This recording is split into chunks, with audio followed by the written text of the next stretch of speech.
এই যে বিভাগীয় পরীক্ষার জন্য গুরুত্বপূর্ণ একটি প্রশ্ন, যুক্তরাজ্যের শিক্ষা ব্যবস্থা বর্ণনা করুন। মানে ইংল্যান্ডের শিক্ষা ব্যবস্থার বর্ণনা যদি পরীক্ষায় আসে তাহলে কীভাবে লিখতে পারি লক্ষ্য করি। প্রথমে ভূমিকা আকারে কিছু লিখতে হবে। যুক্তরাজ্যের শিক্ষা ব্যবস্থা আদর্শ ব্যবস্থা শিক্ষা ব্যবস্থা হিসাবে এক উজ্জ্বল দৃষ্টান্ত, এভাবে লিখতে পারি। শিক্ষার প্রকৃত উদ্দেশ্যসমূহ নিহিত রয়েছে যুক্তরাষ্ট্রের শিক্ষা ব্যবস্থার মধ্যে। এই কারণে এই যুক্তরাষ্ট্রের শিক্ষা ব্যবস্থা নানা দিক থেকে সারা বিশ্বে একটি মডেল হিসেবে পরিচিতি লাভ করেছে এবং যুক্তরাজ্যের শিক্ষা ব্যবস্থা নানা রকম ক্রমবিকাশের মাধ্যমে নানারূপ পরিগ্রহের পর এই বর্তমানে এই রূপ লাভ করেছে। যেমন এই নানা সংস্কারের মাধ্যমে 1944 সনে শিক্ষা আইন তৈরি হয়। ইংল্যান্ডে 1944 সনে শিক্ষা আইন সমগ্র দেশের জাতীয় শিক্ষাকে পূর্ণাঙ্গভাবে প্রতিষ্ঠিত লাভ করেছে, তাই না? এবং শিক্ষা প্রশাসন ও নিয়ন্ত্রণ কিভাবে করা হয় যুক্তরাজ্যের লক্ষ্য করি। যুক্তরাজ্যের জনসাধারণের শিক্ষা পরিচালনার ও নিয়ন্ত্রণের জন্য কেন্দ্রীয় এবং স্থানীয় সরকার যৌথভাবে এই দায়িত্ব পালন করে। ঠিক আছে, কিভাবে করে লক্ষ্য করি। কেন্দ্রীয় সরকার জাতীয় শিক্ষানীতি নির্ধারণ করে এবং স্থানীয় স্বায়ত্তশাসিত সংস্থা উক্ত নীতিসমূহ বিশদ কর্মসূচির মাধ্যমে বাস্তবায়িত করে, তাই না? এবার আরও আমরা লিখব যে স্থানীয় শিক্ষা কর্তৃপক্ষ এর দায়িত্ব ও কার্যাবলী কী লক্ষ্য করি। যুক্তরাজ্যের সকল প্রকার শিক্ষার দায়িত্ব স্থানীয় শিক্ষা কর্তৃপক্ষের বা বিশেষ করে বিশ্ববিদ্যালয় বা উচ্চশিক্ষা ব্যতীত বিশেষ স্থানীয় শিক্ষা কর্তৃপক্ষের কাউন্সিল নির্বাচিতের মাধ্যমে এই কাউন্সিলই স্থানীয় শিক্ষা ব্যবস্থা গুরুত্বপূর্ণ ভূমিকা পালন করে থাকে। কাউন্সিলরগুলো তাদের নিজস্ব এলাকার কমিটি নিয়োগ করে এবং উক্ত কমিটি কর্তৃপক্ষ নিম্নলিখিত দায়িত্বগুলো পালন করে থাকে। যেমন স্ব এলাকায় স্কুল ভবন নির্মাণ করে, শিক্ষক স্থানীয় স্কুল ইন্সপেক্টর এবং শিক্ষা সংগঠক নিয়োগ করে, স্কুলের প্রয়োজনীয় সরঞ্জামাদি সরবরাহ করে, স্থানীয় জনসংখ্যার প্রয়োজন ও চাহিদা অনুসারে উপযুক্ত শিক্ষাদানের ব্যবস্থা করাই স্থানীয় শিক্ষা কর্তৃপক্ষের প্রধান দায়িত্ব। আচ্ছা, এবং এইখানে এই যুক্তরাজ্যের শিক্ষা কাঠামো কি লক্ষ্য করি। যুক্তরাজ্যের আনুষ্ঠানিক শিক্ষাকে 4টি স্তরে ভাগ করা হয়, যথাক্রমে প্রাক প্রাথমিক শিক্ষা, প্রাথমিক শিক্ষা, মাধ্যমিক শিক্ষা ও উচ্চশিক্ষা। প্রাক প্রাথমিক, প্রাথমিক, মাধ্যমিক এবং উচ্চশিক্ষা। এইখানে এই যে প্রাক প্রাথমিক শিক্ষার ক্ষেত্রে আমরা লক্ষ্য করলে দেখতে পাই 2 থেকে 5 বছরের শিশুরা নার্সারিতে এই শিক্ষা বিশেষ করে অবৈতনিক এবং বেসরকারি জনগণের প্রতিষ্ঠিত এই নার্সারি শিক্ষার মাধ্যমে নার্সারিতে তারা শিক্ষা গ্রহণ করে থাকে। পাশাপাশি এই স্তরের শিশুরা নিজে উৎসাহিত হয়ে স্কুলে আসে, নিজে উৎসাহিত হয়ে গান বাজনা, খেলাধুলা, ছবি আঁকা ইত্যাদির মাধ্যমে শিক্ষা গ্রহণ করে। মানে শিক্ষার প্রতি আগ্রহ প্রকাশ তৈরি করার জন্য এই শিশুদেরকে 2 থেকে 5 বছরের মধ্যে খেলাধুলা, গান বাজনা, ছবি আঁকা এগুলোর মাধ্যমে তাদেরকে শিক্ষা গ্রহণ করার চেষ্টা করানো হয়। এবং প্রাথমিক শিক্ষার ক্ষেত্রে 5 বছরের যখন বয়স হয়, 5 বছরের হতেই প্রাথমিক শিক্ষা স্তরের বিশেষ করে শুরু হয় এবং এই স্তরে সবার জন্য শিক্ষা বাধ্যতামূলক। ঠিক আছে, এবং এই স্তরে আনুষ্ঠানিক শিক্ষা প্রদান করা হয়। এই স্তর থেকেই শুরু হয়, মূলত প্রাথমিক শিক্ষা থেকেই এই মেন যে শিক্ষা শুরু হয়। প্রাথমিক শিক্ষা স্তরকে 2 ভাগে ভাগ করা হয়। একটা হচ্ছে প্রাইমারি ইনফান্ট স্তর, প্রাইমারি ইনফান্ট স্তর, আর একটা হচ্ছে প্রাইমারি জুনিয়র স্তর। ঠিক আছে, প্রাইমারি ইনফান্ট স্তরে কি করে দেখি। প্রাইমারি ইনফান্ট স্তর এখানে কি করে, এখানে এই যে 5 থেকে 7 বছর বয়স পর্যন্ত প্রাইমারি ইনফান্ট শ্রেণীর শিক্ষার ব্যবস্থা রয়েছে। এখানে এই যে বকের সাহায্যে খেলনা তৈরি, গান, অঙ্কন, শরীরচর্চা, আনন্দদায়ক অভিজ্ঞতার মাধ্যমে শিশুকে নিয়ম শৃঙ্খলায় অভ্যস্ত করানো এবং মৌলিক দক্ষতা শিক্ষাদানের মাধ্যমে এই শিক্ষা স্তরে এই গুরুত্বপূর্ণ ভূমিকা পালন করে থাকে, যাকে বলা হয় ইনফান্ট স্তর বা ইনফান্ট স্টেজও বলা যায়, তাই না, ইনফান্ট। এবার আসছি প্রাইমারি জুনিয়র স্তর, 7 থেকে 11 প্লাস এই বছরের ছেলেমেয়েদেরকে বা শিশুদেরকে এই স্তরে অধ্যয়ন করানোর মাধ্যমে ইংরেজি, গণিত, হাতের কাজ, নাটক, অঙ্কন, মডেলিং, তারপরে কমন বিভিন্ন সঙ্গীত, ইতিহাস, ভূগোল, ধর্মীয় জ্ঞান, এবং অঙ্গ প্রত্যঙ্গ সঞ্চালন সহ খেলাধুলা এই স্তরে শেখানো হয়, তাই না? এখন এইখানে কিন্তু বাংলা শেখানো হয় না, খেয়াল করি ভালো করে। বাংলাদেশে যেমন বাংলা দিয়ে শুরু করি না, বাংলা ইংরেজি গণিত এগুলি বাংলাদেশে শেখানো হয়, কিন্তু ইংল্যান্ডে কিন্তু বাংলা নাই, বাংলা শেখানো হয় কথা এখানে বলা নাই। বাংলা তো ইংল্যান্ডের জন্য বিদেশি ভাষা, তাই না?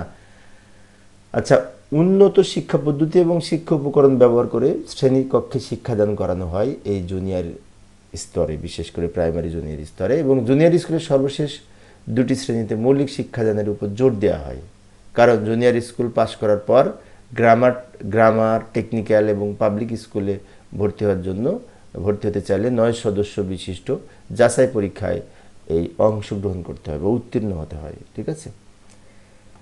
তো এইবার আসি মাধ্যমিক শিক্ষা।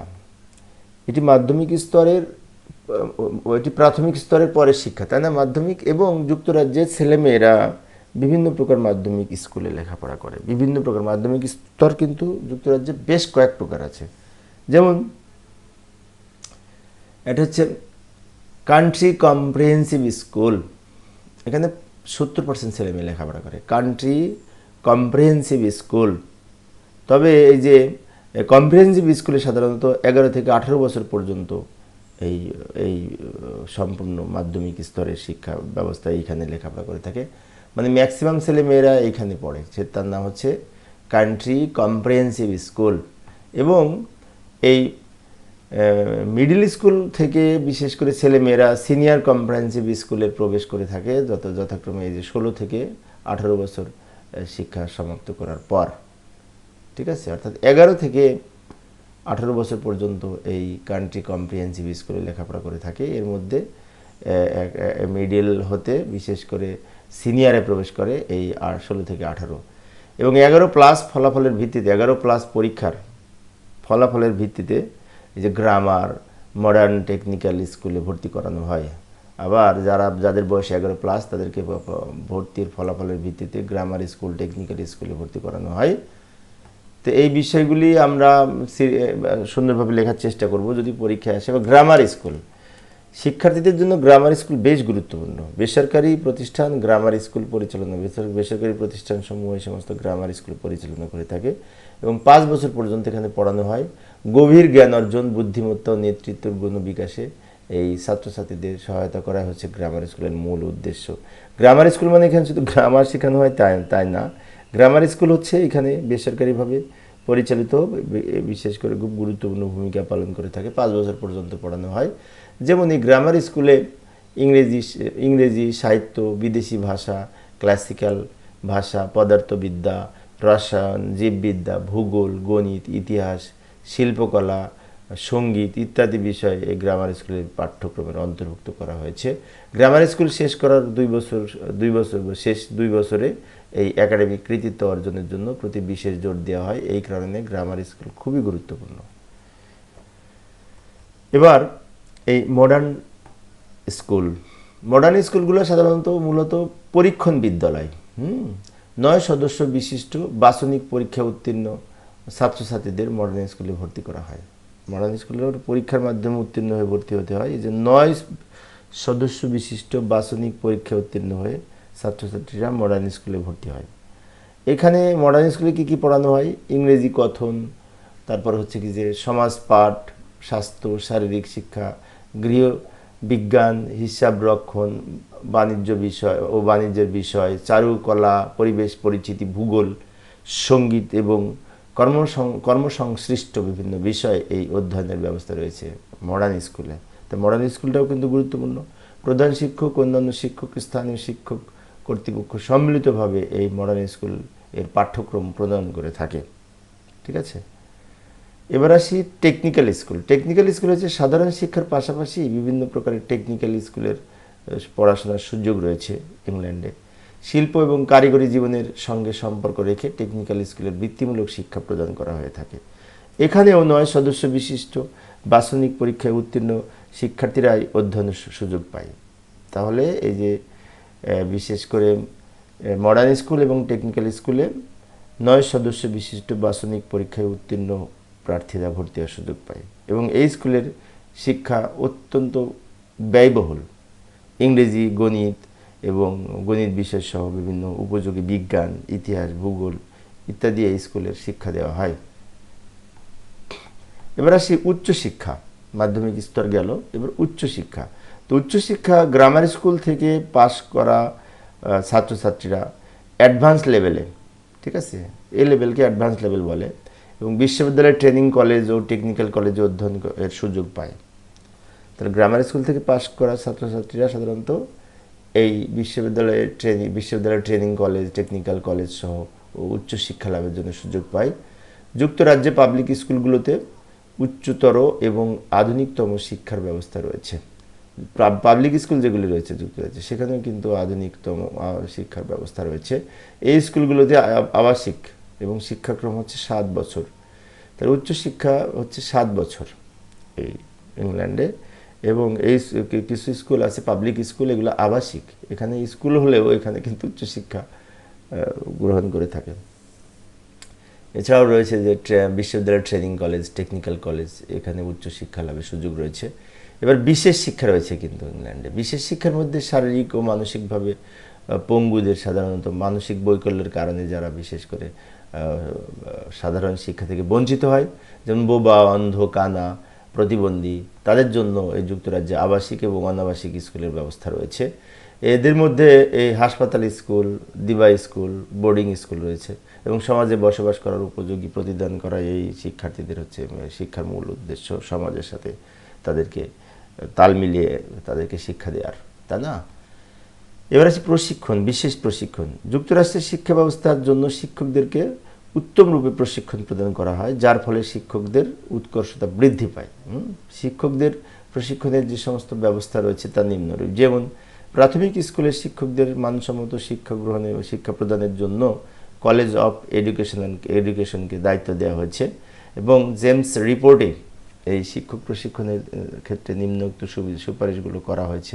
ব্যক্তি পর্যায়ের পেশাগত প্রস্তুতি লাভ, প্রশিক্ষণার্থীর ব্যক্তিগত শিক্ষার মান বৃদ্ধি, এবং জাতীয় পর্যায়ে এই কিছুদিন স্কুলে চাকরি করার পর কর্মরত শিক্ষকদের প্রশিক্ষণে যোগদান করে ব্যক্তিগত অভিজ্ঞতা সমৃদ্ধ করা হয়।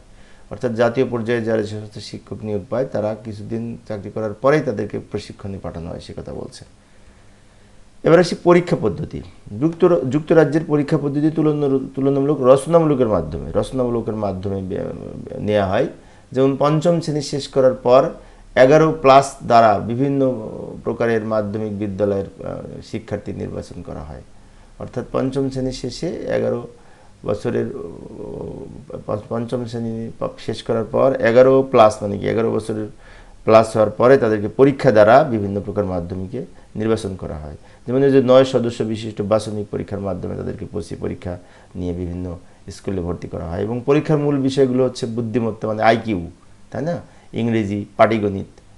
এছাড়াও মাধ্যমিক শিক্ষা শেষে ছেলেমেয়েরা 2টি পরীক্ষায় অংশগ্রহণ করতে পারে। একটা হচ্ছে SCE মানে সার্টিফিকেট অফ সেকেন্ডারি এডুকেশন, এবং জেনারেল সার্টিফিকেট অফ এডুকেশন। তাহলে একটা হচ্ছে SCE মানে ওই যে সেকেন্ডারি এডুকেশন, একটা পরীক্ষা হয়, সার্টিফিকেট অফ সেকেন্ডারি এডুকেশন। আরেকটা হচ্ছে জেনারেল সার্টিফিকেট এডুকেশন, এই অংশগ্রহণ করে। তবে এই যে 1965 সাল থেকে এই যে সার্টিফিকেট অফ সেকেন্ডারি এডুকেশন যেটি SCE, তো এই ক্ষেত্রে 3টি মোডে এই পরীক্ষা কার্যক্রম পরিচালনা করা হয়। 3টা মোডে। যেমন মোড 1-এ আঞ্চলিক বোর্ড কর্তৃক প্রণীত পাঠ্যসূচির আলোকে এই বই পরীক্ষা নেওয়া হয়, আঞ্চলিক বোর্ড কর্তৃক পাঠ্যসূচির আলোকে। এবং মোড 2-এ বিষয়ের উপর বিশেষজ্ঞ স্কুল কর্তৃক বই পরীক্ষা গ্রহণ করা হয়, এক্সটার্নাল পরীক্ষা।